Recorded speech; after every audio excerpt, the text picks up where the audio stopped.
So you may have been left with a funny feeling in your brain after that last video about how time can be different depending on how you're traveling. And it's hard without calculus or faith in calculus to try and really sell you on that fact. So I'm going to try and construct a bit of a metaphor for you.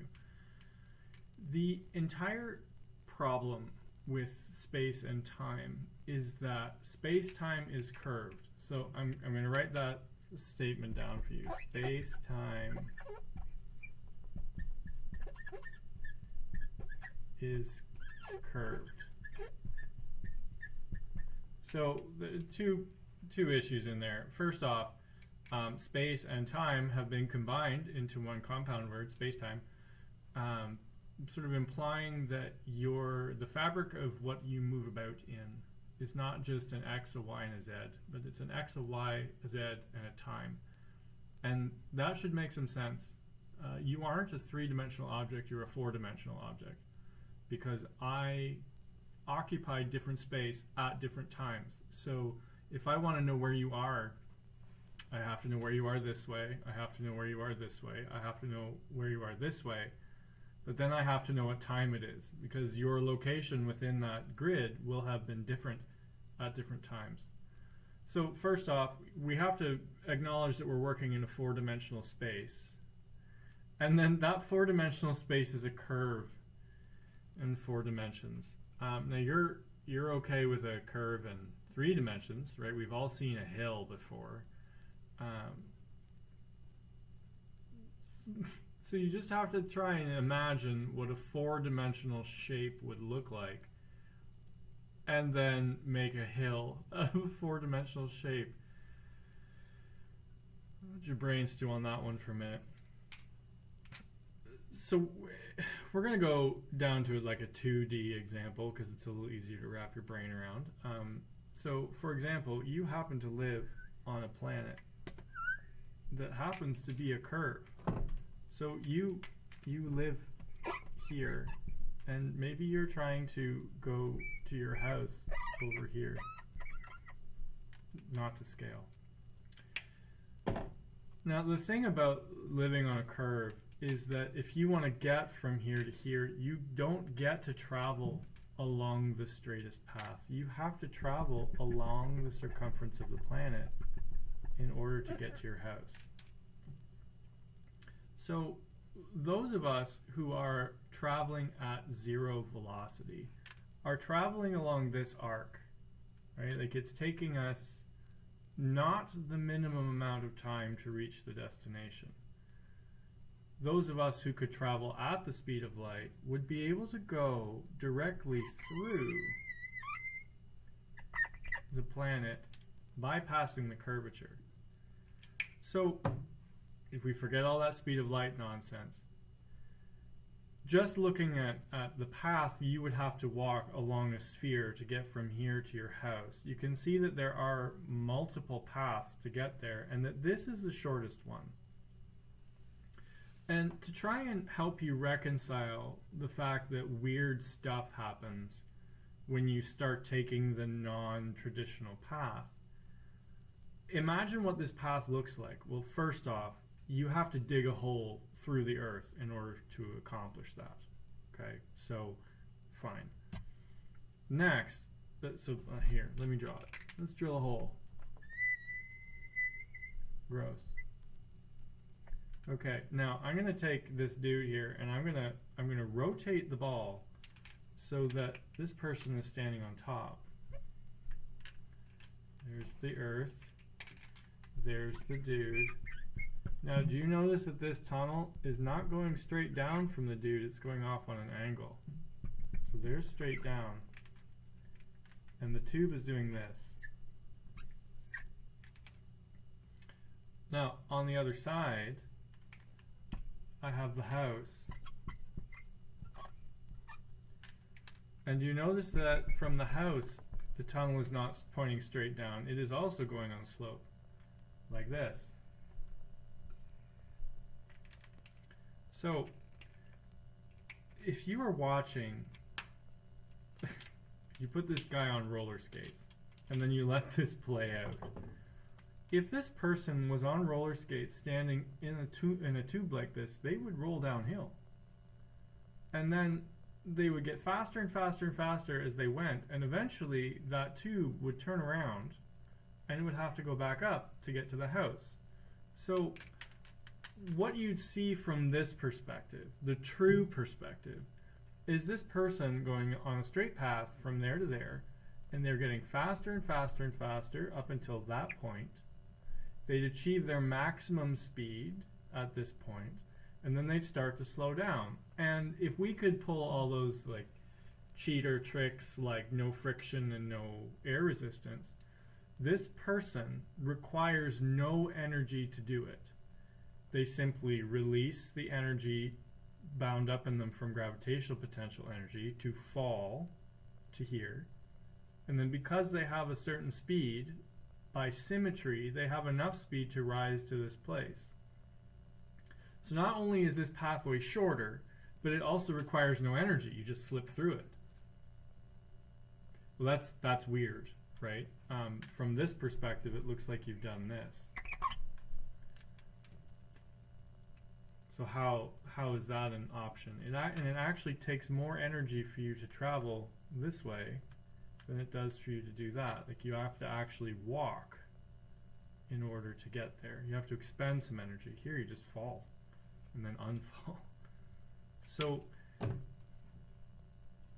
in a very weak metaphorical kind of way, traveling at the speed of light is kind of like tunneling through the earth. You start to get away with stuff, right? And there's weird consequences because you live on a curve. And when you live on a curve, there are some funny geometries that allow otherwise impossible things to occur. So things like a wormhole, right? Like where you fall in from one side and you pop out at some other time. Or the time I experience while flying at a high velocity is less than the time that you experience, right? In a way, and everyone on the internet is going to yell at me for saying this because it's not right, but like, in a way, getting in that ship and flying off in space and returning back to Earth at a dilated time is as though one of us was traveling through a wormhole and popped out the other side at a different point in time than we should have. So it's all weird, and it's because of this curved space thing. So again, let yourself stew on that. Shorthand, we just have to do a few calculations because there are some other things that are affected by your time dilation. And I am not going to go through the derivations in the video. If you want to see the math to make these things show up, you're going to have to scroll down to the notes and you can take a read through that. The first one, in summary,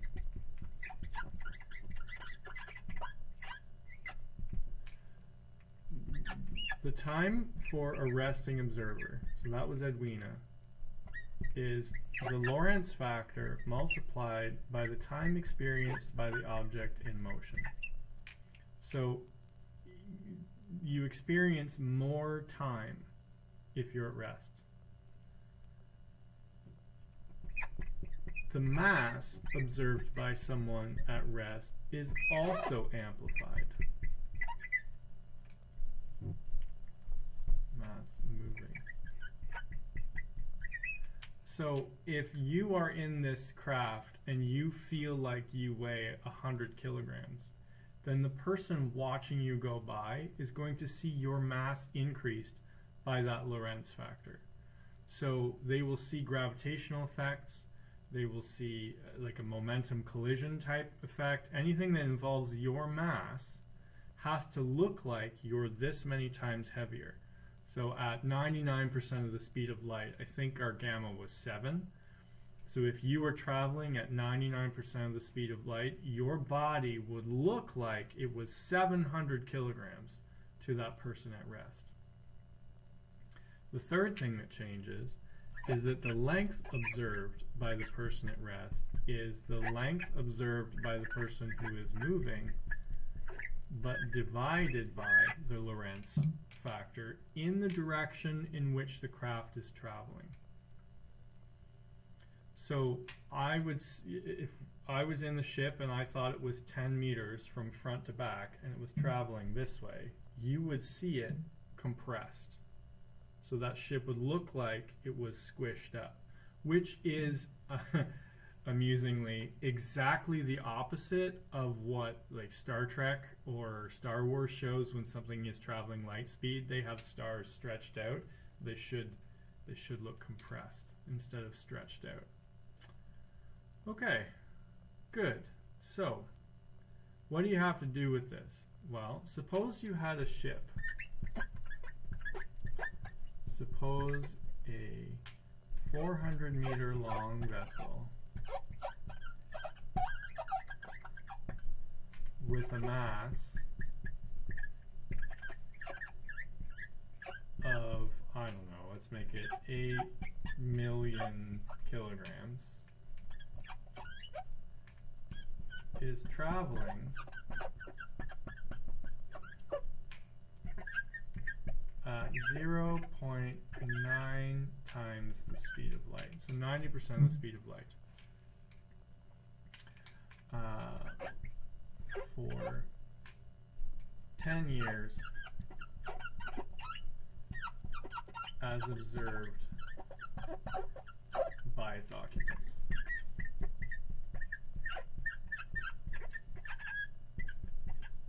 Okay, so you put 10 years worth of fuel in there, or batteries that will last 10 years, or 10 years worth of carrots, I don't know. Something that the people in that ship can objectively count as they consume them. The fact that they're traveling at 0.9 c means that I'm going to have a Lorentz factor that's not 1. So I'm going to calculate that over here. The Lorentz factor would be 1 over 1 minus 0.9 c over c squared square root. So if I pop that into the calculator, c's cancel out, and I end up with 1 over square root 1 minus 0.9 squared. So 0.9 squared, 0.81, 1 minus that answer gives me that, square root that answer, I get root 19 over 10, and put that in the denominator, render it as a decimal, I get 2.294. Okay, so how will this ship appear to people on Earth as they observe it? Well, the time for the people who are sitting on Earth, because they're at rest, would end up being this gamma factor, 2.294, multiplied by the time that the people in the ship think has gone by. So that ends up being 22.94 years. Which is neat, right? Because we all agreed when we built the ship and sent it off that it had exactly 10 years worth of fuel, and it goes through and it uses exactly 10 years worth of fuel, but to the people on Earth it appears to have been running for almost 23 years on 10 years worth of fuel, which is neat. The mass of that thing, I'm going to have to take the gamma factor, 2.294, and multiply it by the mass that Earth, or that the people inside believe they're feeling. So that number times 8 to the power 6 is 1.835 times 10 to the 7.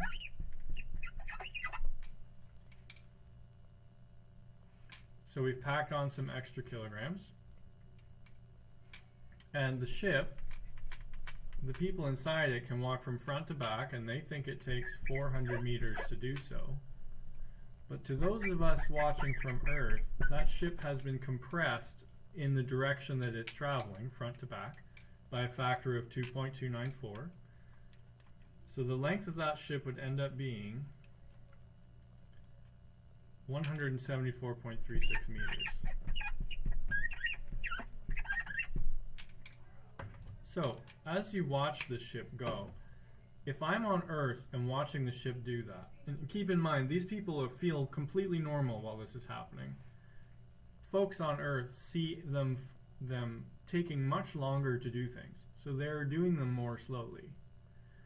They look like they're much heavier than they should be, and they've been squashed front to back. So like your head would, instead of being this wide, it would only be this wide. So everything would scale in this direction, but it would stay the same height this way. It's kind of weird. So that's all I'm going to ask you to do in the problem set. You should maybe try and take a read through what's below. You have to have taken a little bit of calculus for it to make any sense at all. And even if you have, some of the stuff that you need to spot in there is maybe first and second year university stuff. But and give it a read, see what you can do. In closing, I'd like you to think about what happens as your speed increases. So let's make this approach c. So I'm going to take a limit. If I let this number approach c, I end up with the speed divided by c approaches 1.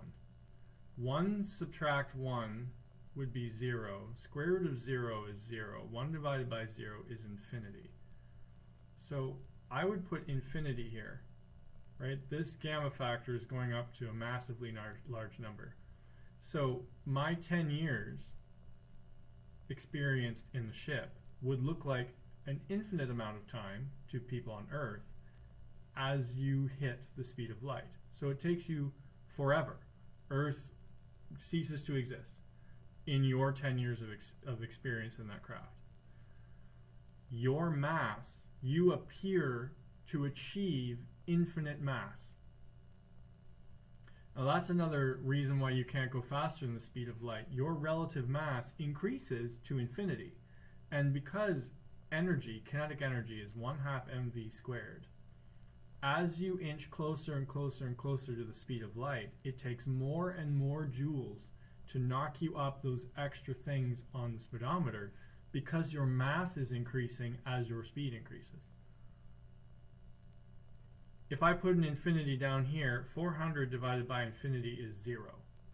So if you hit the speed of light, which you can't, but if you did, not only would the entire age of the universe pass in the 10 years you were in that craft, but you would also appear to be an infinitely massive two-dimensional object to anybody looking at you, which, I mean, that's not a thing, right? Like, you can't have an object with width and length but no depth in our universe. So another reason why you can't hit that speed of light. So I'll leave you to ponder that, to try the practice problems, and to try and get some rest because this probably has given you a bit of a nosebleed.